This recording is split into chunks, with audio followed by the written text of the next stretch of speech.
నమ్మలేని రహస్యాలతో నిండిన ఆంధ్రప్రదేశ్లోని అనంతపురం జిల్లాలో ఉన్న లేపాక్షి ఆలయం భారతదేశపు అత్యద్భుతమైన ఆలయాలలో ఒకటి.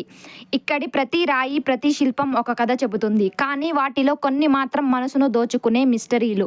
లేపాక్షి ఆలయంలో ఉన్న 70 స్తంభాలలో ఒక స్తంభం నేలని తాకకుండా గాలిలో వేలాడుతూ ఉంటుంది. బ్రిటిష్ ఇంజనీర్లు దీని రహస్యం తెలుసుకోవడానికి ప్రయత్నించగా ఆలయ నిర్మాణం కదిలిపోవడంతో ఆపేశారు. లేపాక్షి ఆలయం నుంచి కేవలం 200 మీటర్ల దూరంలో ఉన్న నంది విగ్రహం భారతదేశంలోనే అతిపెద్ద మొనాలిథిక్ నంది. దీన్ని ఒక్క రాతితో చెక్కినట్టు చెప్పబడింది. లేపాక్షిలోని రాతి నేల మీద ఒక భారీ పాదముద్ర ఉంది. దానిని సీతాదేవి పాదముద్రగా నమ్ముతారు. ఆ అడుగు దగ్గర నీరు ఎప్పుడూ ఆరదు. రామాయణ కాలంలో జటాయువు రాక్షసరాజు అయిన రావణుడితో యుద్ధం చేసి ఇక్కడే గాయపడిపోయాడట.